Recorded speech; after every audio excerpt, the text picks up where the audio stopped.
2026 East-West Shrine Bowl is on pace to take another step towards being the premier game in the All-Star game process. Yes, of course, there's still that Senior Bowl, who we're going to be talking with Drew Fabianich tomorrow. But today, it's all about Eric Galko and the East-West Shrine Bowl down in Jerry World for another year. Whether it is the new Sumer Sports Partnership, the analytics competition, the players that are coming, and how Eric is keeping up on everything. We hit on all of that today here on Scouting the League. But before we jump in, make sure you head over, like, subscribe, and share this podcast wherever you are listening and watching, whether it's on Apple Podcasts, Spotify, or that video portion over on YouTube. Hit those buttons. Most importantly, share this one with a friend. If you're an agent, there's another agent that needs to be listening. If you're a scout, send it to another scout who may be able to gain a little bit of insight as well. If you're an aspiring scout or just somebody that loves ball, we have something for you in today's podcast. I am Rodrik David, former NFL scout, 6 years with the Falcons, 1 year with the Titans. Right Step ADV on Twitter is where you can find me. rsafootball.com is my website where you can check out my background history, reach out, ask questions, anything that you need. Make sure you let me know. Neil Stratton joins as well as my co-host. He is at Inside the League, does everything to get the information for agents, scouts, players as well. He is at InsideTheLeague.com. His blog, Succeed in Football, is also a must-read if you are anyone, anywhere in the football world. Eric Galko is at Eric Galko, nice and easy on Twitter, and make sure you check out Shrine Bowl on the Twitter as well. Make sure you check out our partner while you're clicking around everywhere over at BlueMaka.com, BLUMAKA.com. Use code SCOUTING20 to let them know we sent you and get a little discount on that order. Stuart Jenkins, Chief Innovation Officer, changing the game for those insoles. Don't just buy shoes and wear that regular standard stock insole. Get that Blue Maka insole and up your game just by sliding it in there. It is over at BlueMaka.com. Again, use code SCOUTING20 when you head over there. And if you haven't yet, scouts and aspiring scouts, make sure you check out thescoutingcommunity.com. That's all I'm going to say. Go check it out. Hit me up if you have questions. Join the community that's going to be your unofficial union, helping you in all aspects of your job, thescoutingcommunity.com. Again, make sure you check out this week's episodes. Today we have Eric. Tomorrow we have Drew Fabianich with the Senior Bowl. Next week we are talking more draft talk as we get into all things 2026 NFL draft, getting through bowl games, getting through college football playoff, everything. But today, let's get to Eric Galko. Well, Eric, welcome back to Scouting the League. Last time we were talking, it was, I think August 20th was the date I wrote down. We were just getting ready for the college season and all that it was going to bring. And as always, college football has not disappointed. We're sitting here, a couple bowl games under our belt. We got college football playoffs ready to roll this weekend. Before we jump specifically into East-West, big picture, a fall football season, anything surprised you? Anything popped up? What has really stood out about this 2025 college football season? I think the biggest event to me is, we look at the playoff now and all these teams make sense. I just think that the preseason expectations for so many programs versus what this ending season looked like, it just goes to show, I think it's probably a longer discussion, but like how being organized as a team and a front office in college is so important. Having a real identity. Back in the day, you can kind of recruit guys, hit on 60% of them, develop them, and everyone's doing the same thing. And nowadays, like having a bad year recruiting or developing or retention, and you could be 2-10. You can be out of the playoff by being a national championship contender too. So I think it's fascinating right now, and people hate it. I love it. The smart people are winning. And I would rather have smart people win than have a process where it's a little more free-for-all. So it's super fun this year. And I will say, it kind of bums me out that the Army-Navy game is not the only game on that day. I love the Army-Navy game. I've gone for almost 15 years straight now. What an awesome, awesome game of tradition, too. And it's a great way to really end the season before we go to the whole bowl process in the playoffs. So great bookend of the year for everybody. And the best part, of course, is that evil triumphed over good triumph over evil, right? I mean, we can all rest and have a great Christmas now because we know who won and all those kinds of things. So, I can only imagine what Neil looked like for most of that game. Watching it, pulling out hairs again, whatever was left colorful in his beard, which was turning white, and so not much. It was a fun one. I agree. Again, that game is unlike any other. It felt odd to have other games surrounding it. Again, good other really entertaining games. That overtime game with who is it? Bravery A&M and South Carolina State was a good one. Eric, to your point on the expectations, again, you talked about it from a team standpoint. Again, certainly dictates it. I think about it with players, again, scouting focused podcasts. And again, the way the media hype and the outside hype on expectations for these quarterbacks we saw, and we've talked with, our guys, Jordan Reed and Dane Brugler and guys that do scouting for a living, the Cade Klubniks of the world who were, again, he's a top 5 pick. And all of a sudden by week 4 or 5, he's, needs to be benched and all this stuff.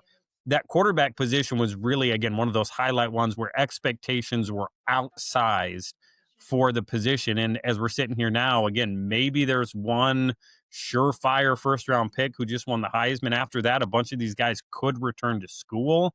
Talk about it positionally as you start to set that fall board, expectations versus reality, and how you kind of navigate those waters to try to, tamp down the hype before the film's even put on there. Yeah, I'll use Cade as a good example because I think, expectations and perception allows people to kind of wave in the wind. Oh, this guy's a first overall pick. Oh, he sucks now. It's like, no, it's probably like, I still am a huge believer in Cade Klubnik. Yep. I think he is going to be one of the better senior quarterbacks in this year's class, if not the best senior quarterback in this year's class. I know Mendoza's kind of redshirt junior, but whatever the case is, like Cade did not get worse as a player. It was a tough season for a lot of programs, Clemson being one of them. I think they'll admit that. But I think we kind of wave too much. And I think, sometimes NFL teams move too slowly, in my opinion, on kind of where guys are at. But there's some benefit to not putting a final grade until March because you get a lot more time to kind of like flesh it out and talk and not be reactionary. And I think sometimes, people on the outside of NFL teams can be pretty reactionary in the moment. And Cade Klubnik was going to be a first, second round pick last year. He is not a 7th round PFA now because of one season or a couple bad games. So, and I thought he played really well this year, but I think it's a good example of, hey, a lot of people everyone wants to have a couple first round picks. And we've been spoiled by guys like Joe Burrow and Jaden Daniels who kind of come out of nowhere to be kind of first overall picks. And that's not the norm. And I think now in college, because of portal and because of guys can move around, like a lot of quarterbacks are going to be in good position to be successful. And the standard for NFL quarterbacking is even higher now because a lot of great young guys coming into the league the last couple of years as well, too. So I think the quarterback position is not as sexy as we thought in the preseason, no doubt. Fernando Mendoza is going to be one of the crown jewels. I think people will be surprised at how many quarterbacks come out or stay in school. Yeah, exactly. I'll kind of leave that there. I have some intel, but I think people will be a little bit surprised at which quarterbacks and how many that are good players stay in school. I think we'll see maybe 1 or 2 surprises to the public also declare because of that kind of imbalance of quarterbacks. But I think it's going to be a quarterback class maybe similar to what 2 years ago when there were no quarterbacks on day 2 until day 3. Maybe not 6 in the top 12 like we had that year, but similar type of vibe with these quarterback classes will too. But I will leave it at this. There is a lot to be determined with these quarterbacks because I was talking to a team the other day about this and I share a similar feeling. Like you almost want to have adversity in a quarterback before you draft him, right? Okay. I kind of compare it to, me and Jordan Palmer talked about this in the offseason as well too. Like I kind of said, it's kind of like Tommy John surgery in a real way. Like in baseball for those pitchers, you're going to get it at some point. Rather have it earlier than later. Like a quarterback going through some stuff in college or high school and adversity or getting benched or whatever else. Like I know the Eagles felt good about Jalen Hurts because of what happened at Bama. Like, hey, this guy's already gone through and come out the other side. So I think for a lot of these quarterbacks that have gone through adversity, especially this season, like that could be a good thing in the long run for these players. Will too in the draft process be fascinating to figure that all out. Yeah. Mm-hmm. Yeah. Well, there's the element of, again, bringing them back. Again, it sounds like Lenore Sellers, the South Carolina stuff, trying to work that. Again, the money certainly impacts it. Developmental questions about, hey, the Colts are bringing in a 44-year-old who's been retired to play quarterback. So it maybe tells you the state of the quarterback play in the NFL. And again, it all trickles down to college. Neil, go ahead. So obviously it's been topsy-turvy on the field, Eric. It's been equally as topsy-turvy on the sidelines. But even more so in the front office of these teams, we're seeing wholesale changes. We're seeing GMs following their coaches, assistant GMs becoming GMs, a number of just a never foreseen level of turnover in college front offices. Is that affecting your job? Is that making things any harder as you go through the invitation process and that kind of thing? No, I mean, I think it's been great. And I think, what was been awesome especially last year or so, because we're still so early. I was talking to someone today about this. Like, we're about to enter phase 2 of NIL portal. Like, we're still in the early stages here, phase 1 of like people figuring this all out. But I think there's been a rise the last year or so, which I was worried about early on, of real adults in the room and professionals and executive level people being in these jobs. Like, that's starting to really come to fruition too. And there are people that are going from one job to another, but still helping their guys at their last school. We saw John Summerall do that. I'll give him a shout out. Geisica Crowley, who's now the Arkansas GM. He called me the day after he took the Arkansas job, talking about our Arizona guys and helping them up as well too. So I think there's a lot of adults in these rooms, and obviously the schedule that's been talked about ad nauseum about how that's kind of created some chaos. But I think people are being really smart about this and being pretty player focused, because it's not as much of a cluster as it used to be, even before the portal, with people moving around and not caring about players. So it's been really great to have that be a big part of it too. But I think the benefit of these guys having portal options and money options is that, I was talking to a player the other day who might come out for the draft, and the question, if he was entering the draft 5 years ago, of course he comes out. Right? He has to, right? He's going to be a top 3-4 round pick. Like, what are we talking about here? And now that's no longer the case anymore, which makes it more complex for a lot of players, but also gives players a lot more options to really consider and think about it and be really thoughtful about too. So as much as it's chaotic right now, I think information and having smart people in these buildings, despite it being chaotic, is still really a good thing for everybody, including me. Yeah. Well, hats off to Geisica, a friend of the podcast, who's handling things the right way. Hats off to the John Summeralls of the world, who handle things a little differently from some other guy who used to coach, or who now coaches in Louisiana, shall we say. So you're right. And I'm glad there are a few more adults in the room. Hopefully there'll be even more. Yeah. Yep. Yeah. So we get through the college season, but again, something that you're obviously focused on every day, looking to continue to move it forward, obviously the East-West. Big announcement, Sumer Sports partnership, and along with that, the analytics competition. I know it's something you're passionate about. Again, we know a bunch of those people over at Sumer Sports, a bunch of good scouts, good people. Talk about what that partnership looks like, and then again, a project that you've advocated for a while with that analytics competition. Talk about all that and kind of what you look forward to. Yeah, I'm very grateful for the Shrine Bowl and the Shriners Hospital, is that we don't need to have a whole bunch of partners. The event's owned by Shriners Children's. They're the title sponsor. It's really the focus of the event too. So when we want to have partners like Wilson Football, like the NFL Player Association, we can be really selective. And I think Sumer wants to continue to innovate in the football space in college and the NFL. They've got a great mix of kind of experienced people, but also innovative people on the tech and analytics side. And they really want to infuse what they're doing to help NFL and college teams in a big way. And they saw the Shrine Bowl as a great opportunity to do that. They believe the Shrine Bowl is going to be, a premier event, the premier event in the draft process, well into the future. They see that like Jerry Jones sees that, like a lot of players and agents and NFL teams are seeing that.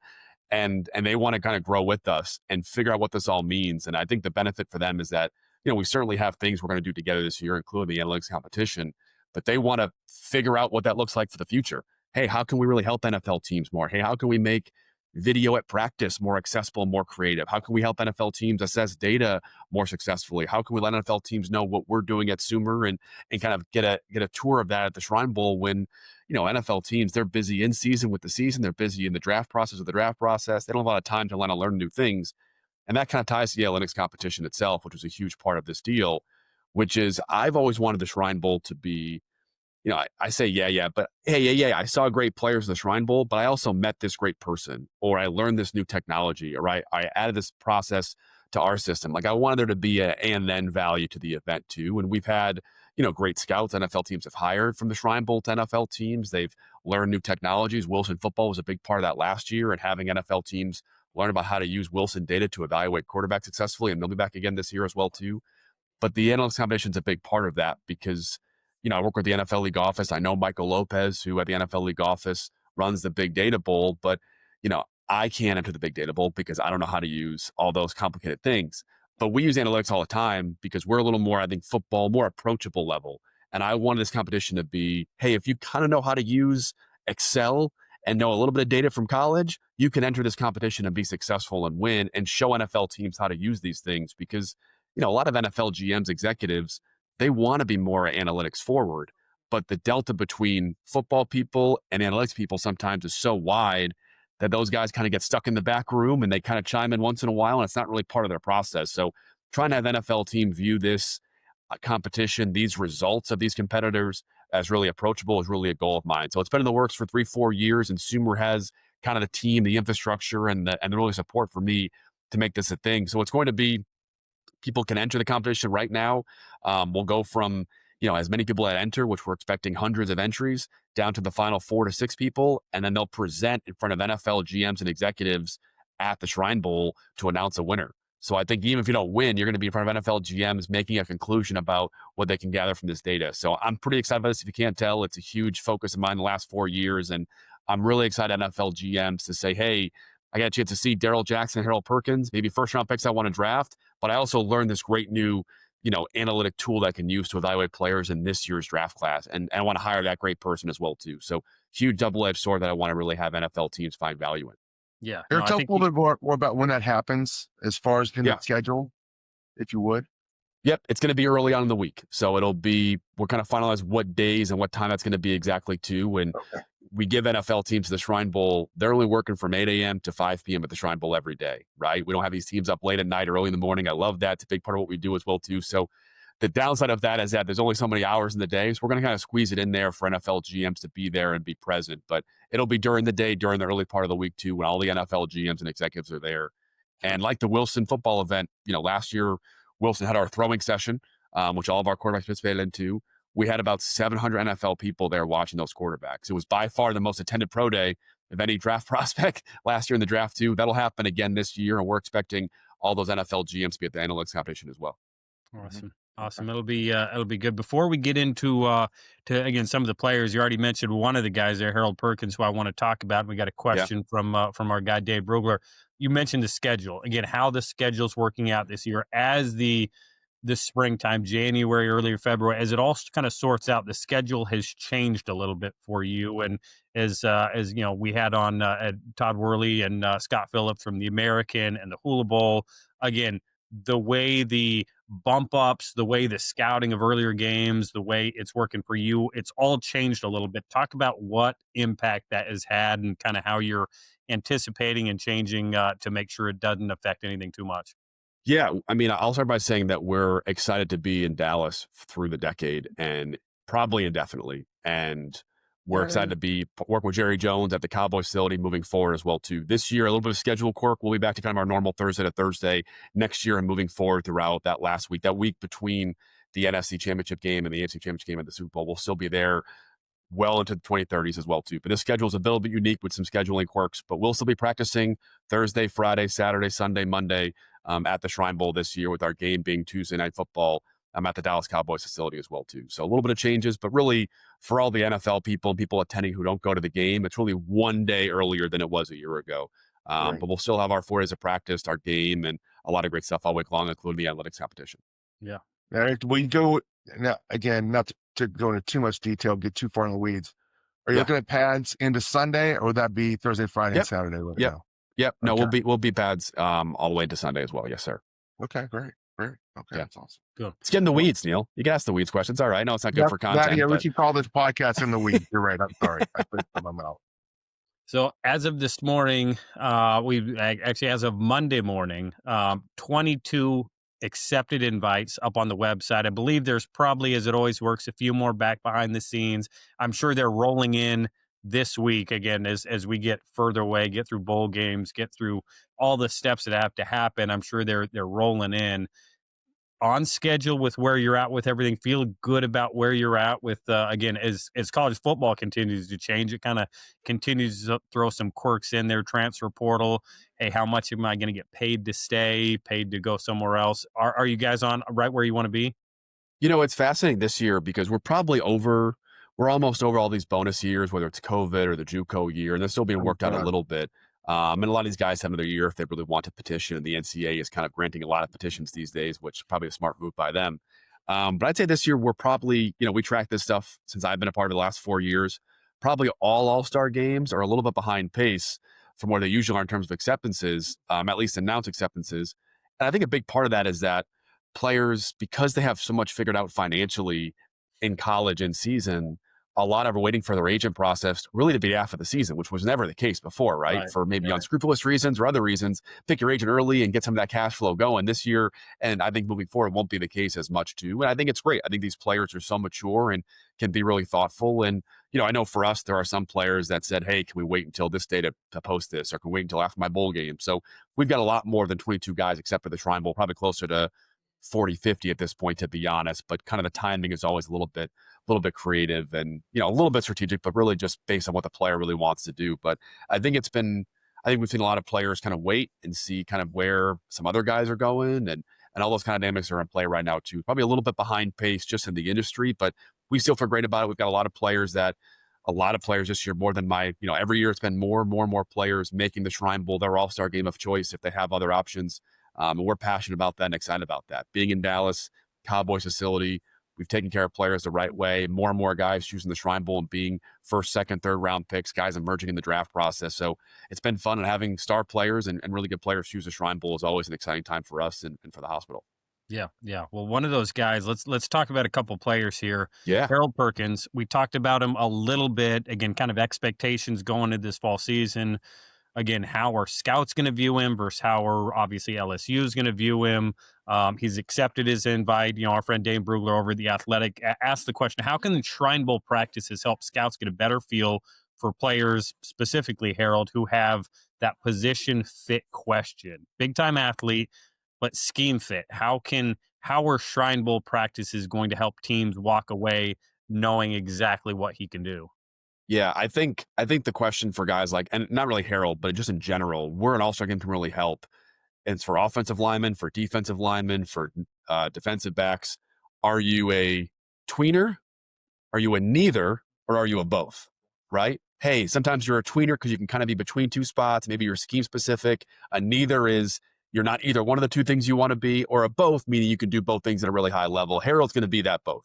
Right, he's been playing off-ball linebacker, being used in really creative ways at LSU. He's going to show, I think, in the week of practice that he can drop in coverage. He can handle NFL linebacker responsibilities. He can pick up a tight end in coverage in the short area. He can work on running backs and flare routes and Texas routes, all those kind of things as well too.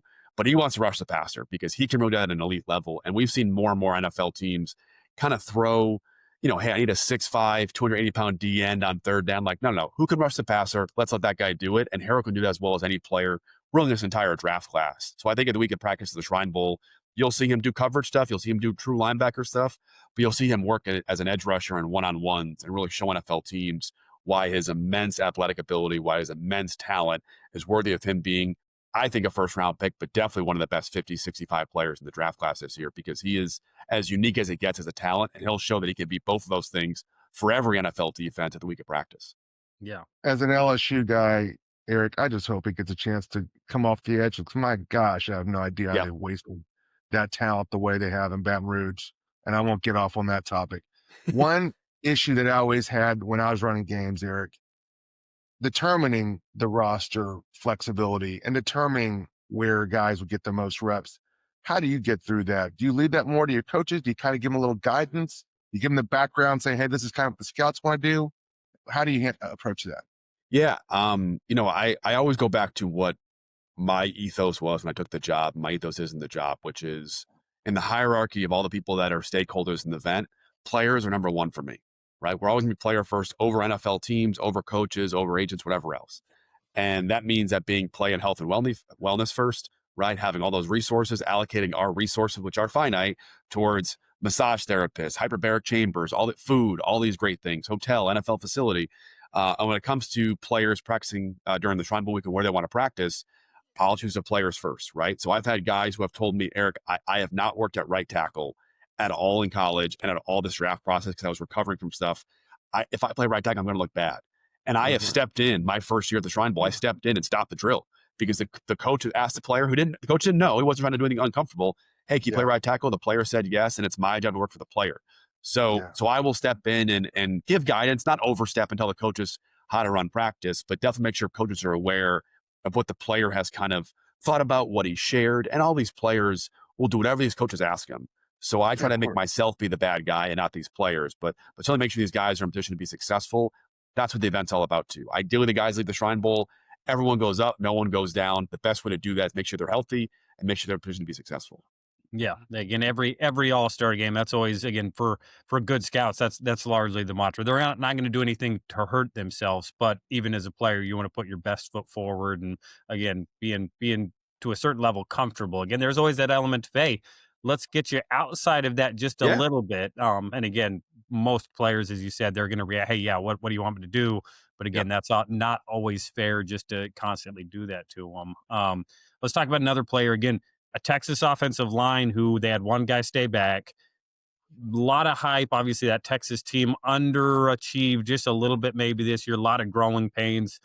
Did knock off Texas A&M. Their only loss. DJ Campbell. Talk about him. Talk about kind of what you like about him through the scouting process and what you expect from him. Yeah, I think, if he was 6'5", he'd be a top 10 pick and probably not doing an all-star game. But the size is maybe his only question for NFL teams, but he has been dominant at Texas for his college career, and he is as efficient of a mover as an interior offensive lineman as we've seen. I think for him, the question he'll figure out is, hey, does he feel comfortable playing center? NFL teams are undoubtedly going to ask that question, and I think he's up to the task as well, too. But no doubt he's one of the better linemen that I think will be any all-star game this year. And when it's all said and done, I think he has a good chance to be not only a top 100 pick, but a slam dunk NFL starter early on as well, too. So he'll have his hands cut out with guys like Darrell Jackson and Albert Regis, and I'm trying to think who else has been announced so far, but other good D tackles who are going to be first, second, third round picks. And he'll have his hands full with those guys as well, too. But I think he leaves this process being a starter level player for NFL team. And that could be anywhere from the third round to the first, second round. Yeah, those guys in the trenches, both O-line and D-line, because there is no hiding. You're going to be lined up. It seems like those O-linemen, D-linemen are almost always the guys that help themselves the most by having a really good, clean week. Again, all of a sudden, DJ has a ball in his hand and he's snapping a little bit. It's like, okay, now we're really excited about this guy because, again, he's doing something we haven't seen in live situations, which is always, again, you do as much projecting as you can as a scout, but then as soon as you see it, you put your name on it and stamp it, then that's what you really love. So excited to see, again, always excited to see the trenches. Let's talk about, again, we talked about the quarterback position leading it off. You've got one committed. Again, a team that man, they were a fun football team to watch in Georgia Tech. You've got Haynes King coming down to the East-West. Talk about what he did for Georgia Tech, obviously moving that program up the ranks, had them right on the edge of being a top 10 team, and really good year for Haynes. So talk about him. Yeah, 10th in the Heisman voting in the end, too. And I think that kind of epitomizes the fact that Haynes King being a Heisman favorite was almost forgotten about was how much of a team guy he is and how much he put his body on the line every single week for Georgia Tech and led that team to nearly being a playoff team. Is really a testament to his toughness. And I think NFL teams want Haynes King in their quarterback room. I think sometimes we forget and I've become obsessed with the quarterback room as a concept and how you build those things, because we talk about these quarterbacks like the receiver sometimes and just like, hey, you want good talent in your receiver room. Quarterback's not really like that, right? You want a quarterback who's your starter, maybe either if he's a young starter, a veteran behind him who could be experienced and kind of lean on for wisdom. If it's an older guy, have a young developmental guy, another guy to be a good scout team quarterback. And I remember with Brock Purdy, I learned so much after working with Brock, is that Brock's demeanor was so unique, because if he was going to be your third string quarterback, he was going to give your starters a hell of a look in scout team. If he was your backup, he was going to have your quarterback get ready. And if he had to play, the moment wouldn't be too big for him. And if he was your starter, he was going to be ready, confident, and poised. And that balance of personality, traits, ability, all those things is really unique to Brock and why he was so successful in a really unique situation in San Francisco. I think Haynes is a quarterback, unlike maybe some other more notable quarterbacks in this year's draft class. Haynes is going to fit in any quarterback room in the NFL, right? Same idea. If he's your third string quarterback as a team, you're going to be really happy to have a tough guy like him to work through practice. If he's your backup, he's ready to go. He can do a lot of different things for your offense. He can come in situations. He's shown he's a great runner as well as passer at Georgia Tech. And again, from an experience standpoint, confidence standpoint, I've talked to Haynes. Yes, sir, no, sir, as prepared as anybody I've ever talked to a quarterback.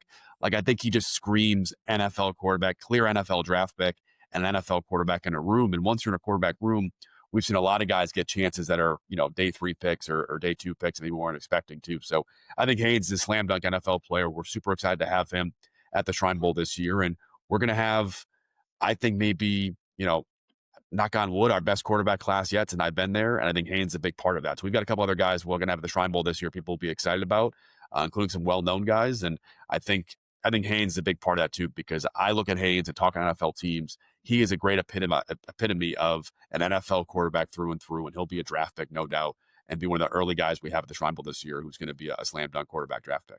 Yeah, for Eric, sure. I really want to hit on the point you just made. Yeah. Are we at a point now, given the way the offenses are moving and really NFL offense is starting to mirror college rather than the other way around, where running ability is almost equally as important as throwing ability when it comes to evaluating the quarterback? I don't think it's as important, but I think just like in college and the NFL too, like running gives you a chance to, be late on a decision or miss something and not make the play a loss, right? We saw Phillip Rivers this past weekend, right? Like Rivers can't move. And if he's late on something, it's over. And he'll admit that too. Obviously, we saw him play. But, Rivers is an elite mental processor and get the ball out quickly. I think if you can move a little bit in the NFL, it allows you to pick up plays. We've seen Jackson Dart maybe to his fault a little bit, like use his legs quite a bit too. But I think NFL coaches are seeing that quite a bit. It also goes to the point that NFL teams want their quarterbacks to use their legs a bit more, but they also know that we better have 2 or 3 guys on our roster who can play, because if they start getting hurt, we're in trouble as well too. So I think it's both sides. I think NFL teams would certainly rather a Tom Brady pocket navigator work downfield, but I think in today's NFL offenses, with how much horizontal spacing is the focus right now with the McVay-Shanahan tree, the more you space horizontally as an offense, the more there's running lanes for your quarterback as well too. So no doubt running is a bigger part of NFL offenses. I think Haynes King fits that perfectly. Yeah, no, that's perfect. Again, every point there again on what a quarterback room should look like, and again, the on-field stuff is great, but again, starting to get that time to sit down with these guys again at the East-West, where great interview time, great time to interact with these guys, and you get a sense for that, like, yeah, this is just a dude. Like, this is just a guy I like and want in my room. Like, again, forget to a certain degree, forget what he can do on the field. Like, this is just a person that I want in my football building. That's how you build out really good rosters, really good rooms, one by one, as you go through that entire roster. So, yeah, it'll be fun to see him. And as you get the rest of those quarterbacks, again, always those tough spots to got to get our right quarterbacks. We don't just want to get anybody, but get those right quarterbacks to bring down. We'll see you fill that out. Any other names? Again, names you're really excited about for whatever reason. The passion a scout came with, one of your scouts came with, the upside, the buzz, maybe somebody that's a little bit under the radar. Anybody you're really excited about and want to highlight? Yeah, I think all my guys are my favorite we've announced so far as well too. But I'll give a couple names that I think NFL teams I know are really excited about. One is Julian Neal, corner from Arkansas, a guy who transferred in to Arkansas this year, 6'2", 200 pounds. A lot of top 100 grades on him coming in. I think he'll be one of the better corners that ends up playing at an all-star game this year too. He was a guy we're really excited about. We've been a big fan of him for a long time. Our linebacker group, we've talked about Harold Perkins ad nauseum, but Lander Barton of Utah, Eric Gentry of USC, Keyshawn Elliott of Arizona State, Red Murdoch of Buffalo. I think all those guys are going in the top 4 rounds. We've had a lot of great players at linebackers, probably our strongest, deepest position group that's been announced so far, and more very, very good players coming there as well too. And then I'll give a shout out to Max Bredesen, a fullback from Michigan, maybe only fullback that plays at a top 2 all-star game this year as well too, but fullback's not dead yet as a position. And I think he's going to have a chance to show NFL teams he can do some tight end stuff, some running back stuff, and obviously be a great fullback prospect as well too. But again, we've got a lot of great players. I think it's on track to be our best all-star game roster yet for the Shrine Bowl. We got a lot more good players to come. Yeah, absolutely. That keep fullback alive, absolutely no question. And maybe a bright spot for the University of Michigan program right now is getting these guys through the All-Star process and strong names. Obviously, that Bredesen name, not the first NFL player to come through, wear the Michigan helmet and go to the league. So again, certainly guys to watch and fullback. Again, gotta love fullbacks. Gotta love to run and smash into people. So. Well, that's excellent for players. What's next? What's coming up on the schedule? Again, we're getting close to Christmas. Again, doesn't slow down for football, as we all know. Hopefully, you can turn that phone off or silence it for at least part of Christmas Day to enjoy it. But again, what's on the slate for you the next couple of weeks? Yeah, players making their decisions on training facilities, agents, and all-star games. So a lot of players talking to right now too. We're excited to announce more and more players. We've got some really, really, really good guys already in the hopper. I'm very thankful to the NFL teams who have kind of told us they like our roster quite a bit this year as well too, but more great names to come here pretty soon as well too. We'll have our credentials open as soon as this week. So if people want to come to the Shrine Bowl this year, hopefully come in droves. We should have a lot of great players for our media partners to kind of look at and watch and talk to all week long as well too. That'll be open likely this week, definitely before Christmas, and more updates on our analytics competition, all of our other events going on this whole week as well too. So it's a little bit of operations, a lot of player stuff. We'll have a lot more players to announce between now and the new year, and excited for what I believe will be the best Shrine Bowl, at least as I've been a part of it the last 4 years. So I appreciate you guys and talking through it and having me on. Yeah, no, always great. Again, as busy as your schedule is, I can only imagine how many missed calls and texts you have to answer as soon as we hop off this one. It's going to be. I was going 6 double missed digits, calls. so Yeah. Well, 6 missed calls, and so plenty more. But again, everything that's coming out, again, you're going to be you're at Eric Galko on X. Shrine Bowl, of course, is a great follow. If you're not following, just at Shrine Bowl, nice and easy. Before we wrap up, I think Neil, hit one more for us. Yeah.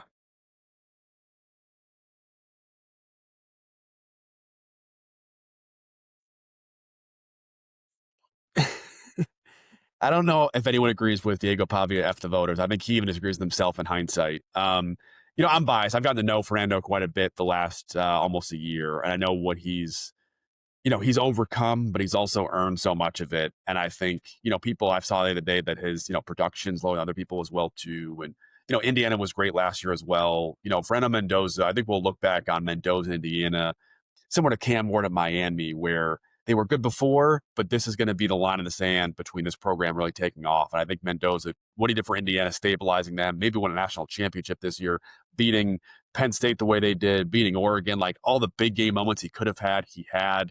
I think the future is incredibly bright for Mendoza in the NFL, as well as a great college season. And I think, the Heisman, we're going to look back in a couple of years. This season, it was Travis Hunter last year. We'll never get the Travis Hunter season. It was a Jane Daniels season before that as well, too. I think this is the season of Indiana. We'll look back in 5 years in this season, and Mendoza certainly earned it as well, too. So Pavia was a fun story. He was a fun college player. But I think Mendoza will look back in a couple of years and say we got that one right. Yeah, it's that you talk about Heisman moments for these guys, and usually it's a highlight run, unbelievable throw for Fernando Mendoza. It may have been getting smoked on play one of the Big Ten championship game, and then coming back because that was it was clean, it was legal, it was a football hit, and you're gonna have to come back. And again, if that doesn't answer some questions or get you excited, if you have a big grade on him for an NFL scout, again, I'm not sure what would. I think for Mendoza, too, people remember his speeches post-game and the Heisman more than even his play sometimes, because he has been, when he's had a chance to talk on national TV, he has delivered every time. He is a great person, great family, great purpose behind what he's doing as well, too. And I think NFL teams, when they get to know him like I have a little bit, they're going to be, how much we have to trade for the first overall pick to go get him. He's that kind of person and player. So I think he deserves it. And it was certainly a fun Heisman season this year. Yeah, well, again, it's one of those tough conversations. If Indiana makes a run all the way to the college football playoff final, it becomes a quick turnaround to get to one of these big all-star games. But I think everybody would be just fine if Fernando Mendoza ended down at the Star at the East-West game. Everybody would be good with that. We're hoping for, again, not just him, but a bunch of big names. We're going to be looking forward to them. Again, whether they're coming out on the Shrine Bowl website, on your personal website, retweet and liking everything. Again, make sure you're following Eric. Make sure you're checking everything out. Get to Frisco. It is going to be fantastic. Get down there, check everything out. Eric, as always, we really appreciate you being on with us. Yes, sir. See you guys down there.